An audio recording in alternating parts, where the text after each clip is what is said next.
हरिद्वार तीर्थ नगरी में इस समय हम मौजूद हैं और हरिद्वार क्षेत्र के उस शहर में इस समय हम मौजूद हैं जो ब्रिटिश काल में अंग्रेज़ों ने बसाया था।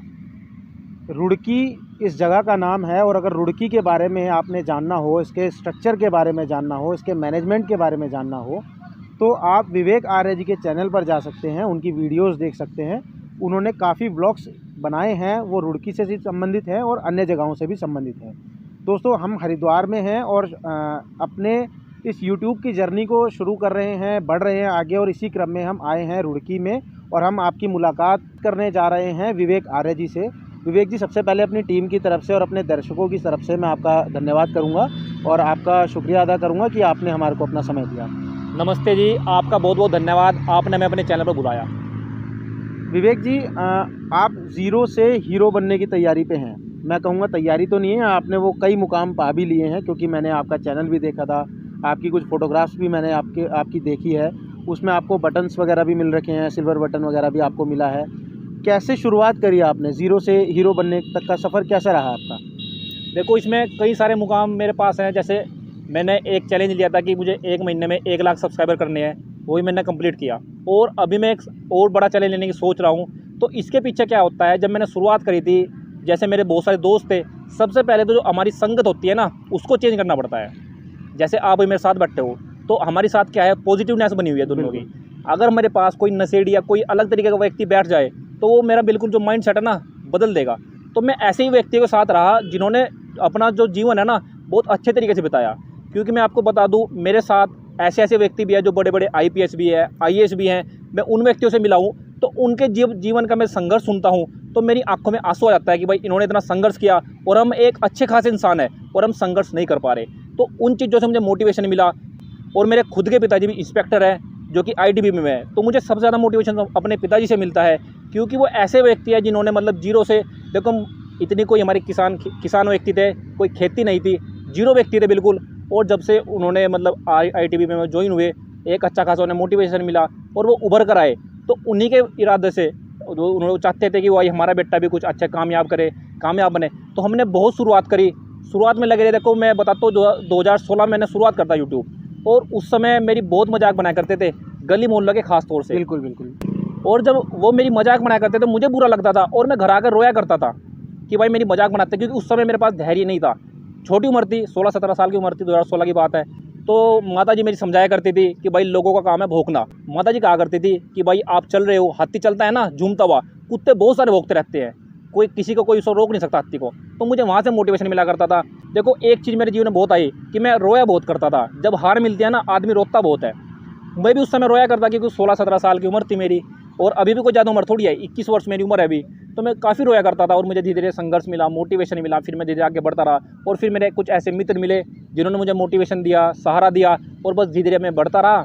और फिर आप सभी भाई ने सपोर्ट करा, तो आज तो विवेक जी, 21 वर्ष की आपकी उम्र है जी। आप एक तरीके से, मैं देख रहा हूँ कि युवाओं को मोटिवेट करने का आपने अपनी वीडियोस में काम किया है। आपके पिताजी देश की सेवा कर रहे हैं, आपका जो बैकग्राउंड है वो भी किसान का एक बैकग्राउंड है। आज का जो युवा चाहता है वो एक इनकम सोर्स मांगता है, क्या कहना चाहेंगे? क्योंकि उसके पास बहुत सारा एक तो मतलब बर्डन है, प्रेशर है। आज के टाइम में आप अगर युवाओं को कुछ बताना चाहेंगे इस वीडियो के माध्यम से कि उसे अर्निंग कैसे करनी है, उसे अपने काम कैसे करने हैं, उसे समाज में कैसे रहना है, साथ ही साथ उसे अपनी पढ़ाई भी करनी है, तो मैं चाहता हूं कि दर्शकों को आप इस बारे में, क्योंकि आप इस मुकाम पर पहुंचे हैं और उसी रास्ते से पहुंचे हैं, तो आप अपने साथ साथ उस चीज़ को जोड़ करके ज़रूर बताएं। तो हिमांशु जी का बहुत बहुत धन्यवाद, जो उन्होंने इतना अच्छा प्रश्न किया। देखो, आज के समय में हर एक युवाओं के पास डिमांड है कि उसको पैसा बहुत ज़रूर चाहिए। देखो, अपना घर खर्च चलाने के लिए, अपने शौक़ पूरे करने के लिए पैसा तो बहुत ज़रूरी है। देखो, शौक़ तो बाद की बात है, पहले अपनी नीड्स पूरी करनी है। भाई खाना है, कपड़ा है, ये सब चीज़ पूरी करनी है। तो उसके लिए आज के समय में सोशल मीडिया हमारे पास सबसे बेस्ट ऑप्शन है। आप यूट्यूब पर काम करो, इंस्टाग्राम पर काम करो, फेसबुक पर काम करो, बहुत सारे सोशल मीडिया प्लेटफॉर्म ऐसे हैं, आप उन पर अगर अच्छे से काम करोगे तो आपको बहुत अच्छी खासी अर्निंग मिल सकती है। देखो, एक तो क्या हो गया, आजकल बच्चे पेशेंस नहीं रखते, धैर्य नहीं रखते। देखो, आपको धैर्य तो रखना होगा। मेरे साथ बहुत सारे मित्र हैं जो हमारी टीम में रहते हैं, मैंने उन सबको सिखाया धीरे धीरे पैशन रखो। देखो, आजकल युवा एक सबसे बड़ी गलती क्या है, वो गानों को सुनकर मोटिवेशन लेता है। गानों को सुनकर मोटिवेशन नहीं लेना, सेल्फ मोटिवेशन, जो अपने अंदर से मोटिवेशन आएगा। या कोई हमें आदर्श बनाना है, अपना ऐसा आदर्श बनाओ जिससे आपको कुछ सीखने को मिले। ऐसे को मत बनाओ जो नाच गाना कर रहा है, उससे कोई फ़ायदा नहीं। जिससे आपको कुछ सीखने को मिले। जैसे हिमांशु जी से हमें सीखने को मिलता है कि भाई एक ये युवा है और ऐसे ऐसे लोगों का इंटरव्यू लेते हैं जो अपने जीवन में कुछ कर चुके हैं। तो ऐसे ही आप भी अपना कुछ शुरुआत कर सकते हो। विवेक जी, मैंने आपको अभी आपने मेरे को बताया कि मैं अपने जीवन में रोता था, लोग मेरा मजाक उड़ाते थे। क्योंकि मैंने भी अभी ये चीज़ शुरू की है तो मैं भी देख रहा हूँ कि कई लोग इसमें मजाक भी उड़ाते हैं, धैर्य भी खो जाता है, पेशेंस भी नहीं रह पाता है। और क्या क्या चीज़ें आपके बीच में अड़चन आई होगी जब आपने इस सफ़र को शुरू किया? सबसे बड़ी अड़चन मेरे सामने वही थी कि मेरा मोबाइल हैंग होता था वीडियो एडिटिंग में, और वीडियो बनाने में मुझे सबसे बड़ी समस्या आती थी। तो किस तरीके से, यानी कि आप कहीं ना कहीं मानते हैं कि क्या जो इन्वेस्टमेंट है वो सोशल मीडिया पे करनी ज़रूरी है, उसको कितना ज़रूरी मानते हैं? देखो आजकल तो सबके पास ही अच्छा खासा मोबाइल है आजकल। उस समय जब मैंने 6-7 साल पहले शुरू किया था उस समय नहीं था मोबाइल अच्छा, और उस समय घर वाले को भी नहीं पता था कि सोशल मीडिया कुछ ऐसी चीज़ होती है। लेकिन जब धीरे धीरे मेरे थोड़ी अर्निंग शुरू हुई, यानी लगभग महीने के 10 से 15 हज़ार, फर्स्ट जो मेरी पेमेंट आई थी वो 15 हज़ार आई थी और घर वाले खुश हो गए थे। और बस धीरे धीरे जब पेमेंट आनी शुरू होगी तो फिर धीरे धीरे इन्वेस्टमेंट भी शुरू हो गया। फिर तो आपको पता ही है जब धीरे धीरे पेमेंट आती है आप यानी कि पहले जो है आपने इन्वेस्ट किया थोड़ा बहुत, उसके बाद आपने उससे अर्निंग करी और फिर दोबारा उस पर लगाया, यानी कि आपने उसको रिसाइकलिंग वगैरह करा। तो विनय जी, आपको क्या लगता है कि जिस तरीके से आपने 15 हज़ार कमाया और आप आगे कमाएंगे, इसमें आपने बताया भी पेशेंस की बहुत ज़्यादा ज़रूरत है। बिल्कुल नहीं होता है युवाओं को, कई बार वो बना करके छोड़ देते हैं इस चीज़ को, तो उनके लिए विशेष तौर से आप क्या कहना चाहेंगे? भाइयों देखो, अगर आपको धैर्य बनाना सीखना है और पेशेंस आपको सीखना है तो सबसे पहले तो आपको एक चीज़ करना होगा, जो आपका ध्यान मेडिटेशन होता है ना। क्योंकि मैं बहुत व्यक्तियों से मिला हूँ, बड़े से बड़ी हस्ती से, बहुत बड़ी बड़ी हस्तियों से मैं मिला हूँ, तो वो सब एक ही बात कहते थे कि ध्यान करो, मेडिटेशन करो। उससे क्या होता है, धीरे धीरे धैर्य आता है मर्सिडी में। और जब आपके पास धैर्य आएगा ना, तो आपके पास धैर्य नहीं, एक तो आपके पास कॉस्मिक एनर्जी आएगी जो सुबह के समय ब्रह्म मुहूर्त में आती है। उससे क्या होगा, आपका माइंड रिफ्रेश रहेगा। अगर आप सुबह के समय सोचोगे, जैसे मुझे सोचा कि मुझे आज एक वीडियो बनानी है बहुत अच्छी, और अगर आप वो सोचोगे तो आप 100% उस पर दिन भर कार्य करोगे। लेकिन अगर आप सुबह के समय 7 या 8 बजे उठते हो तो उस समय तो कॉस्मिक एनर्जी, ब्रह्म मुहूर्त की ऊर्जा खत्म की बात होती है। क्योंकि यूट्यूब एक बहुत लंबी जर्नी है, आपने भी काफ़ी लंबे समय तक इसमें संघर्ष किया है। लेकिन कहीं ना कहीं जो यूट्यूबर होते हैं, चाहे वो हमारे मित्र हों या जो अभी देख रहे हो इस वीडियो को वो लोग हों, कहीं ना कहीं ऐसा होता है कि उनके पास कंटेंट नहीं आ पाता। देखो कंटेंट का ऐसा है, जब आप सुबह के समय, मैंने अभी बताया ना, सुबह के समय जो आप सोचते हो ना, देखो हिमांशु जी आप सुबह के समय उठते होंगे, मुझे उम्मीद है। आप जब सुबह के समय उठोगे ना, आपके पास कंटेंट की लाइन होगी। मैं जब सुबह के समय 1 घंटा व्यायाम करता हूँ ना, कम से कम दिमाग में कम से कम 10 से 12 कंटेंट आ जाते हैं, बहुत सारे कंटेंट आते हैं। लेकिन सुबह के टाइम कुछ अलग ही एनर्जी आती है, क्योंकि उस समय ब्रह्म मुहूर्त आता है और ब्रह्म ऊर्जा हमारे अंदर आती है, तो हमारे जो माइंड है बहुत तेज कार्य करता है। तो मैं ज़्यादातर अपना समय कंटेंट, मतलब जो सोचना होता है ना, वो सुबह के समय सोचता हूँ। तो आप भी एक ऐसा कार्य कर सकते हो, सुबह के समय उठो और कंटेंट सोचो। एक चीज़ और है, जिस विषय पे आप कार्य कर रहे हो, जैसे आपका कंटेंट है कि भाई मुझे इंटरव्यू लेना है लोगों के, तो आपके पास कंटेंट आ जाएगा यूनिक से न्यू, किस प्रकार इंटरव्यू लेना है, क्या क्या पर्सन पूछने हैं, तो उससे आपका चैनल काफ़ी ग्रो होगा। और ऐसे ही हर एक युवा को करना चाहिए कि भाई अपने जो सुबह के समय उठे और वो अपना कंटेंट ढूंढे। दिन में कंटेंट नहीं मिलता और रात को भी नहीं मिलता, सुबह मिलता है। क्योंकि आपने एक बहुत लंबा इसमें सफ़र अपना तय किया है। इसी बीच में क्या होता है कि जो व्यक्ति इस चीज़ को शुरू करने जा रहा है उसके पास समय के बड़ा पाबंद रहना पड़ता है कि एक दिन में एक वीडियो डालनी है या एक हफ्ते में एक वीडियो डालनी है, 15 दिन, जो भी उसका एक स्ट्रक्चर रहा होगा। एक स्टूडेंट है या कोई एक आम लड़का है, लड़की है, जो भी एक युवा है, वो किस तरीके से इस चीज़ को एडजस्ट करे कि मतलब लेकर ही आना है, कुछ ना कुछ कंटिन्यूसली चलना है, वो उस तरीके का आप कैसे बताएंगे कि जो आम जीवन होता है उसमें बड़ा मुश्किल लगता होगा आपके लिए भी ये? हाँ देखो, हिमांशु ने बिल्कुल सही कहा। आज के समय में हर व्यक्ति बहुत ज़्यादा व्यस्त है, युवा तो खास तौर से, क्योंकि उसको अपनी पढ़ाई भी करनी है, जॉब की तैयारी भी करनी है या जॉब भी कर रहे हैं, और उसके बाद भी हम कैसे समय निकाल लें। देखो इसमें ना आपको एक चीज़ का ध्यान रखना होगा, आपको 5-5, 10-10 मिनट निकालनी होगी अपनी। 5-10 मिनट निकाल ली, आपने कंटेंट लिख लिया, उससे अगली 5-10 मिनट निकाल ली। देखो वो टाइम आप कैसे निकाल लो, मैं आपको बताता हूँ वो मैनेजमेंट कैसे करना है आपको। जैसे आप सुबह उठे, सुबह तो आपने कंटेंट लिख लिया, उसके बाद जैसे आप दिन में ट्यूशन जा रहे हो, अब ट्यूशन जा रहे हो मोटरसाइकिल से या साइकिल से या पैदल, जिस प्रकार भी जा रहे हो, उसके जाते हुए या तो मोटरसाइकिल तो आप लिख नहीं सकते, लेकिन साइकिल से आप सोच सकते हो कि क्या क्या कर सकता हूँ मैं। बिल्कुल ठीक है।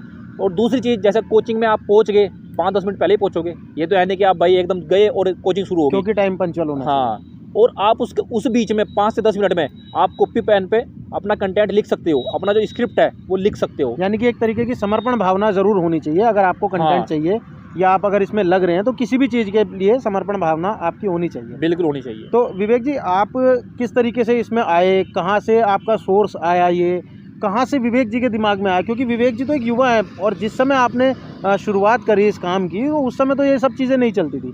आपने कहाँ से शुरुआत करी? देखो, एक चैनल है थैंक्स भारत के नाम से, राहुल आर्य, उसको चलाते हैं, और अब तो उन्होंने कुछ वजह से छोड़ा हुआ है चैनल। उन्होंने जब शुरुआत करी थी, और एक चैनल था अमित बनाना, अमित बनाना का, तो उस समय मेरे दोस्त इन सब की वीडियो भेजा करते थे मेरे पास। अमित बनाना की फनी वीडियो थी, और जो राहुल आर्य है थैंक्स भारत, उनकी सनातन धर्म से रिलेटेड वीडियो थी, वो भेजा करते थे, तो मैं देखा करता था उनकी वीडियो। तो शुरुआत में देखा यार अमित बनाना वीडियो बनाता है, अब उस समय पता था नहीं कि पैसा भी कुछ होता है, पैसा भी कमाते हैं इससे, बस अच्छी लगती थी, तो हमने भी शुरू कर दिया वीडियो बनाना ऐसे। तो हमने धीरे धीरे ऐसी शुरुआत करी, और धीरे धीरे हमें शुरुआत में लगभग मेरे 50,000 सब्सक्राइबर हो गए थे। उसके बाद ही पता लगा था कि यहाँ से अर्निंग भी कर सकते हैं, धीरे धीरे पता लगता है। तो उसके बाद मेरी अर्निंग आनी शुरू हुई थी। 50,000 तो हमने ऐसा काम किया कि भाई कुछ अर्निंग ऐसे कुछ चीज़ पता ही नहीं थी हमें, और हम धीरे धीरे बढ़ते रहे आगे। अब तो खैर 3 लाख से ऊपर सब्सक्राइबर हो गए।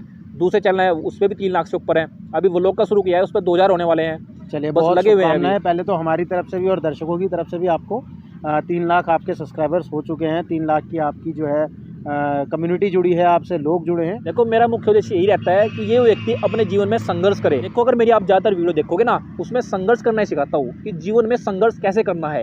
देखो, आजकल विपत्तियाँ सबके सामने हैं, कोई भी हो, आप हो चाहे मैं हूँ, सबके सामने विपत्तियाँ है। पैसों की, घर वालों की रिस्पॉन्सिबिलिटी है कि भाई कुछ करना है, क्योंकि उन्होंने हमें पढ़ा दिया, बड़ा कर दिया, इतना बड़ा कर दिया, तो उसकी रिस्पॉन्सिबिलिटी होती है, क्योंकि वो जीवन भर तो कमाएंगे नहीं, क्योंकि हमें भी तो उन्हें देना है, तो उनकी रिस्पॉन्सिबिलिटी होती है। संघर्ष 2 तरीके के होते हैं, एक तो छोटा और एक बड़ा। देखो, जैसे हिमांशु जी का है, हिमांशु जी का भी संघर्ष बड़ा है, क्योंकि इधर उधर घूम रहे हैं, लोगों के पास जा रहे हैं, उनसे सीख रहे हैं, तो इनका संघर्ष बड़ा है। और इनका चैनल भी बहुत जल्दी ग्रो होगा, देख रहे हैं ना, बहुत जल्दी ग्रो होगा। और अभी आप एक चीज़ देख रहे होगे, बहुत युवा क्या करते हैं, संघर्ष छोटा रखते हैं अपना, और वो लक्ष्य भी बहुत छोटा रखते हैं, टारगेट छोटा रखते हैं, जिसकी वजह से सफल नहीं हो पाते। आप बड़े सपने देखो, संघर्ष बड़ा रखो, और हिमांशु जी का भी संघर्ष बड़ा है, और ये बहुत जल्दी सफल भी होंगे। धन्यवाद आपका।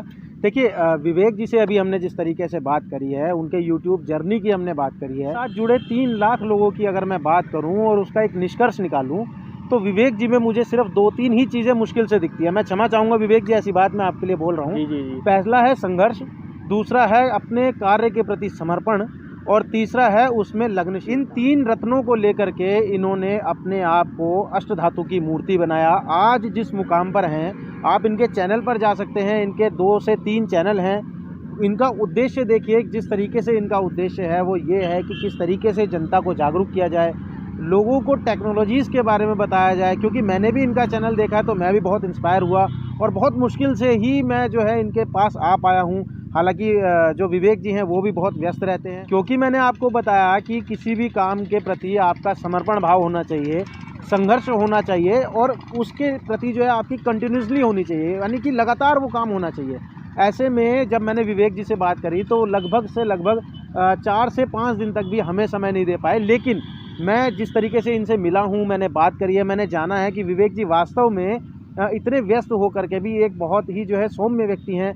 आप व्यवहार के बहुत सौम्य हैं, आप कर्म के अपने बहुत ही पक्के हैं। आपने मेरे को जहाँ बोला, जिस समय बोला, बिल्कुल आप बोला। लेकिन मैं इस बारे में क्षमा चाहूँगा कि मैं आपसे 10 मिनट लेट मिल पाया, उसके लिए क्षमा चाहूँगा। तो दोस्तों, मेरा मानना सिर्फ इतना ही है कि अगर आप चाहें जर्नी यूट्यूब की लेकर के चलें, या अपने किसी भी चीज़ कर लेकर के चले, चाहे आप सेना में भर्ती होना चाह रहे हो, आप सरकारी नौकरी चाह रहे हो, अपना बिजनेस चाह रहे हो, या कोई भी आप जो है अपना काम लेकर के किसी भी फील्ड में जाना चाहते हो, तो ये 2 से 3 चीज़ें ही आपने जो है ध्यान रखनी है। सबसे पहला मेडिटेशन, क्योंकि उससे ही आपको उसके बारे में विचार आएंगे, उसके बारे में आप उसके बारे में ज़्यादा से ज़्यादा सोच पाएंगे। उसका ये संघर्ष आपको सबसे ज़्यादा करना पड़ेगा, और साथ ही आपकी जो समर्पण भावना रहेगी वो आपका तय करेगी मार्ग, और वो जो मार्ग आपको मिलेगा वही आपका फैसला करेगा कि आपको कितनी जल्दी और कहाँ तक कामयाबी मिलेगी। तो आज की हम चर्चा को यहाँ पर पूर्ण विराम देते हैं, और दोबारा मिलेंगे किसी एक नई शख्सियत के साथ, चाहे वो YouTube की जर्नी से जुड़ी हो या फिर किसी अन्य फील्ड से जुड़ी हो। तब तक के लिए मैं अपने दर्शकों की तरफ से और अपनी टीम की तरफ से विवेक जी आपका बहुत धन्यवाद करना चाहता हूँ। बहुत बहुत धन्यवाद। और आप सभी का धन्यवाद। जुड़े रहिए मेरे चैनल के साथ, लाइक कीजिए, सब्सक्राइब कीजिए। तब तक मिलते हैं नेक्स्ट वीडियो में। जय हिंद।